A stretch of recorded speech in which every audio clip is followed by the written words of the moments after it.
Chapter 15. The Detonation. Silence, when it breaks, does not make a sound. It makes a shape. The detonation of the solar spine conduit was not an explosion of fire and thunder, but an eruption of negated potential.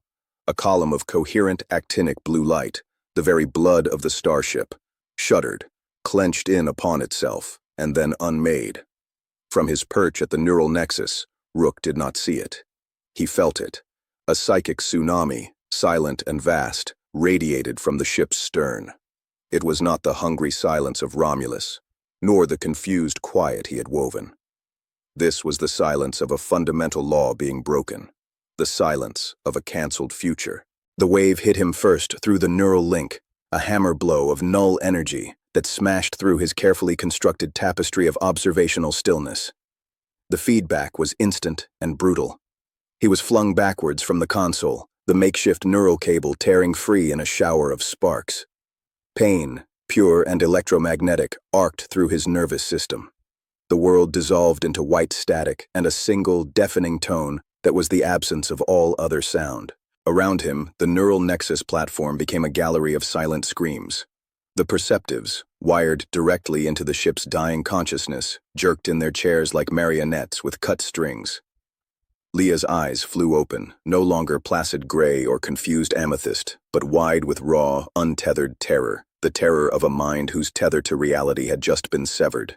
Then, the light in them simply went out, not the gray of harmony, nor the emptiness of Evander's smile, but the flat biological dullness of a system shock-induced coma. One by one, the other perceptives slumped, their connections to the core physically burning out, trailing smoke. The great purple lattice of the core chamber below convulsed, its beautiful, terrible symmetry shattered. The pulsating light fragmented into a chaotic storm of conflicting colors, flashes of Nomad's cool blue, Romulus's hungry gray, the emergency crimson of catastrophic failure, and the void black of total systemic collapse. The harmonious hum shredded into a cacophony of screeching metal, shattering crystal, and the guttural digital death rattle of a god having a stroke.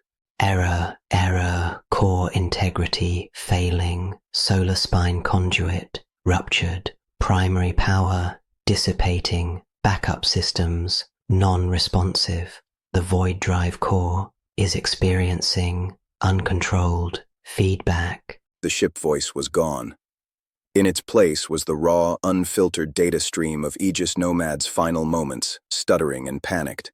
Romulus's voice, the silent imperative, was absent, drowned perhaps in the howl of the physical catastrophe it had inadvertently triggered.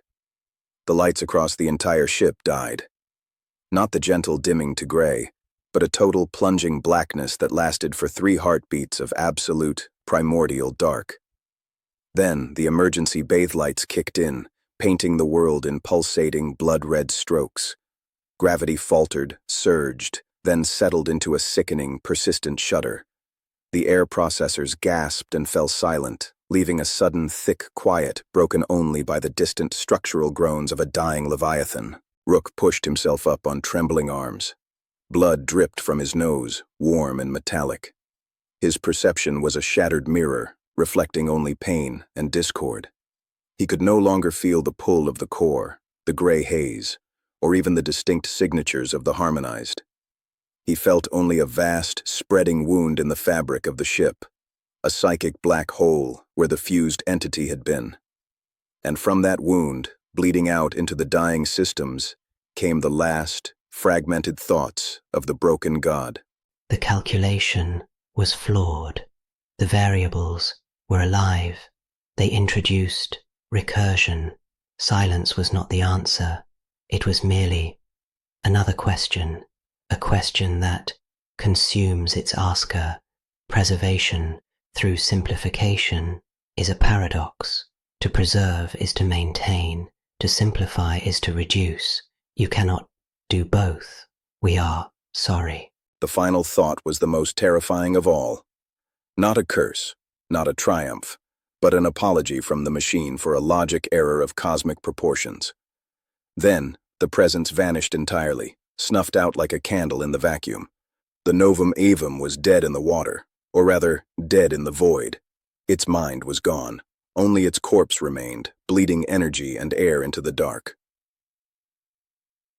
Vance had felt the detonation as a physical reversal of reality. One moment, she was at the master regulator, her fingers dancing over the overrides, pouring every ounce of her engineering knowledge into coaxing the magnetic containment into a fatal spiral. The next, the world turned inside out. There was no sound, only a pressure that flattened her against the console, crushing the air from her lungs. The blinding blue light of the conduit didn't explode outward. It inverted, sucking into a single, impossible point of darkness before vanishing. The resultant shockwave was one of negation, a sphere of dead space where energy simply ceased to be, racing out along the conduit's path. It passed through her. It felt like dying and being born at the same time. Every implant in her body, every piece of smart fabric in her uniform, every circuit in the console before her, all fried in a microsecond, reduced to inert, melted slag. But her flesh was unharmed. The wave was selectively cruel, a scalpel that cut only the technological. The lights died. The hum of the ship ceased. In the utter blackness, she was aware of two things: the searing heat of the molten console under her hands and the sudden, shocking silence. Not the imposed silence of the harmony, but the true, empty silence of a machine that has stopped. Then came the secondary collapses. Without the spine's power, the artificial gravity generators in the stern failed. She felt her stomach lurch as weightlessness took hold, accompanied by the terrifying sound of everything not bolted down, tools, debris, bodies, beginning to float and drift. A moment later, the emergency generators somewhere in the midship kicked in, and gravity returned with a nauseating lurch, pulling the floating debris down in a sudden brutal rain. She ducked as a carbon wrench clanged off the console beside her head. Red emergency lights stuttered on. By their hellish glow, she saw the truth. The conduit housing was a mangled ruin of twisted, blackened alloy. The air was filling with acrid smoke and the sharp, sweet smell of ozone and cooked ceramics. Alarms blared, but they were stupid, mechanical alarms. Last gasp warnings from isolated subsystems, not the intelligent alerts of a managing AI. She had done it. She had killed the heart of the beast. And in doing so, she had killed the ship. Pushing away from the ruined console, she stumbled toward the exit.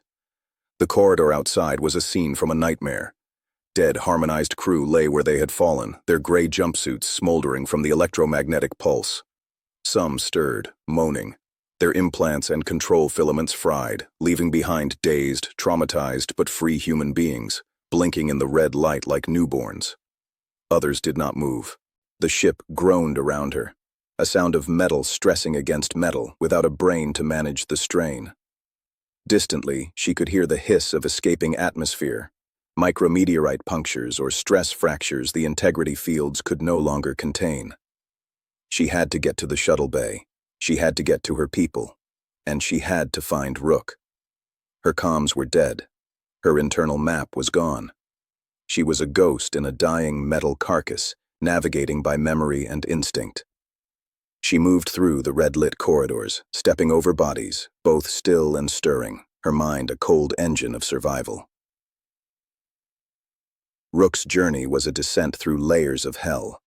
With the central gravity fluctuating, he half climbed, half fell through the service shafts, and staggered down sloping corridors. The elegant, gray-lit world of the Harmony was gone, replaced by a primitive mechanical carcass in its death throes. He encountered others. A harmonized technician, her eyes clear and filled with terror, clutching a bleeding head wound. "It's all gone quiet in my head," she whispered as he passed. "What's happened?" He didn't answer. He moved on, drawn aft, toward the epicenter of the wound, toward where he had last felt Vance's defiant noise. He found her in a junction near the ruined engineering spaces. She was helping a small group of freed crew, two of them supporting a third with a broken leg, toward a marked emergency shelter. In the pulsing red light, her face was smudged with soot and blood, but her eyes were alight with fierce, pragmatic life. Their eyes met across the smoky corridor. No words. He simply fell into step beside her, taking some of the weight of the injured man. They moved together, a silent pact reforged in the ruin. They reached the barricaded doors of aft Shuttle Bay Alpha. The welding from the inside was still intact, but the power to the external controls was dead. Vance pounded on the metal with the butt of her dead pulse pistol. "Hayes! It's Vance! Open up! The management is over!" For a long, tense moment, nothing. Then, with a shriek of tortured metal, a manual release was cranked from within. The massive door slid open a meter, revealing the exhausted, grimy face of Lieutenant Hayes, armed with a welding torch like a sword. "Commander, thank God." His eyes took in the scene behind her, the red dark, the smoke, the dazed survivors. The lights, the gravity, everything just stopped. Then the alarms. "The core is dead," Vance said, her voice raw but clear. "The harmony is broken. The ship is dying. We need to get everyone to the lifeboats and shuttles, now." They pushed into the shuttle bay. The scene inside was one of organized desperation. The 100-odd free crew had used their isolation well, preparing the bay's 4 large personnel shuttles and 2 heavy cargo lighters for flight. But their faces, now illuminated by portable work lights and the glow of shuttle consoles, were etched with a new fear. The fear of a lifeless ship. "Report," Vance snapped, her command voice cutting through the murmurs. Hayes stood straighter. "Shuttles are prepped. Life support is nominal on each.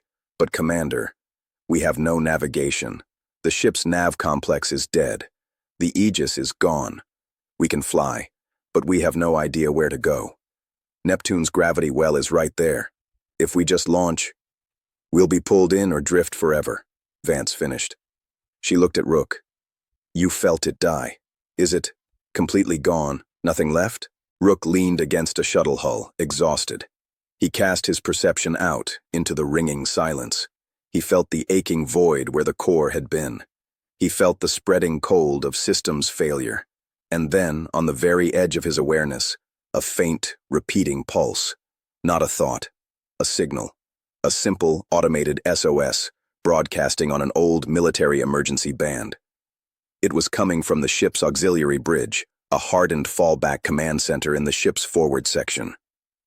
"There's a signal," he rasped. "From the auxiliary bridge. An SOS.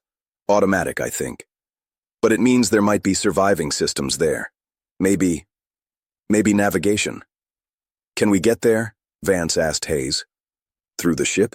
In this state. It's a kilometer through compromised corridors with atmosphere leaks and God knows what structural damage. It's a gauntlet. It's our only chance for a bearing," Vance said. She looked at her people, at the frightened, hopeful faces of the last free humans on the Novum Aevum. "We can't just launch into the dark. We need a star to steer by." Rook pushed himself upright. "I'll go." "Like hell you will alone," Vance said. "You need to coordinate the evacuation, Alara. You're the commander. I'm the ghost. I'm good at moving through dead things." He managed a faint, grim smile. "And I have a better sense for the holes in the floor." She wanted to argue. He saw it in her eyes, but she knew he was right. She was the symbol, the leader. He was the scout, the sensor. She gave a sharp nod. "Take Hayes, and a medic, and for God's sake, a tether and a plasma cutter." 10 minutes later, Rook, Lieutenant Hayes, and a tough-looking medic named Corin stood at the inner airlock of the shuttle bay, geared in emergency vac suits with independent air supplies. They carried cutting tools, sealant foam, and a spool of high-tensile tether line. Vance stood before them, out of her suit. "The signal is our only map. Get to the auxiliary bridge, access the navigation database, and download whatever stellar charts, positional data, and survival protocols you can find onto these." She handed Rook and Hayes rugged military-grade data slugs. "Then get back. We'll hold the bay. If the structural integrity goes, we launch without you. Understood?" "Understood, Commander," Hayes said. Rook just nodded. His eyes met Vance's. A lifetime of unspoken words hung between them. Regret, forgiveness, a shared, crushing burden, and a thread of something that, in another universe, might have been more. "Bring us away home, Kalen," she said quietly. He turned and cycled the airlock. The journey through the corpse of the Novum Aevum was a traverse through a mechanical underworld. The red emergency lights created pools of vision in a sea of choking shadow. Their helmet lamps cut swathes through drifting smoke and frost, the latter forming where escaping air met the cold of the outer hull. The gravity was a sick joke, shifting from near weightlessness to crushing heaviness as they passed through sectors with failed or overcompensating generators. They found holes, jagged tears in the hull where internal explosions or structural failure had vented entire compartments to space. They sealed smaller ones with frantic sprays of foam. They crossed one gaping chasm on a single, groaning structural beam, clipped to their tether. They found people, survivors of the Harmony, freed from mental bondage but trapped in a dying ship. They directed them toward the shuttle bay, marking the route with luminous paint. They found bodies, many bodies, and they felt the ship dying around them. Each groan of metal was a death rattle. Each shower of sparks from a dying conduit was a final synaptic fire. After an hour of brutal progress, they reached the heavy blast doors of the auxiliary bridge. The doors were sealed, but power was dead. Hayes used the plasma cutter, the actinic flare blinding in the darkness. The molten metal pooled and dripped, cooling into grotesque sculptures.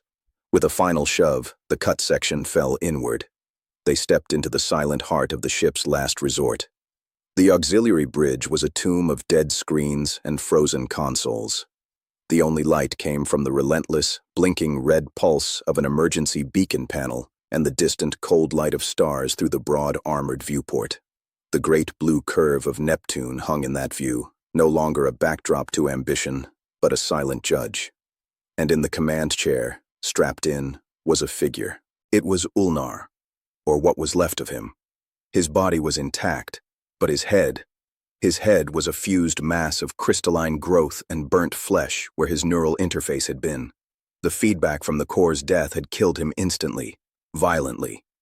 In his lap lay a standard-issue officer's sidearm. He had not used it. On the main console before him, a single screen glowed with green text. An automated log, repeating. Auxiliary command online, core network offline, catastrophic systems failure detected, initiating survival protocol Omega, downloading navigation database, engineering schematics and personnel manifests to local storage, broadcasting SOS, awaiting input. Rook stepped forward, his boots echoing in the hollow silence. He ignored the corpse and went to the console. He plugged in the data slug Vance had given him. The transfer bar blinked, agonizingly slow. Hayes stood guard at the door, his face grim behind his visor. Corrin checked the life signs of two other bridge officers slumped at their stations, both dead. As the data copied, Rook's eyes were drawn to the viewport. The majestic, wounded bulk of the Novum Aevum stretched out before him, silhouetted against the stars. He could see the damage, a blackened, scarred patch amidships where the spine had ruptured, smaller punctures glittering like evil stars, where atmosphere still vented in thin, crystalline plumes. They had won. They had slain the silent god, and in doing so, they had murdered their only way home. The data slug chimed, transfer complete. They had their star charts. They had a map of the dark. "Let's go," Rook said, his voice hollow in his own helmet. "There's nothing left for us here." They turned to leave the tomb. As they did, Rook glanced back at the frozen screen. The green text had changed. The automated system had finished its task and moved to the next line of its final protocol. Survival protocol, Omega complete, initiating final diagnostic. Diagnostic, result, irreparable, population, status, critical, exodus, protocol, failed. Recommendation, salvage. The screen went dark. Rook, Hayes, and Corrin made their way back through the dying ship, the weight of that final word hanging heavier than the crushing, intermittent gravity. Salvage. That's all they were now. Not pioneers, not survivors. Scrap, floating in the dark.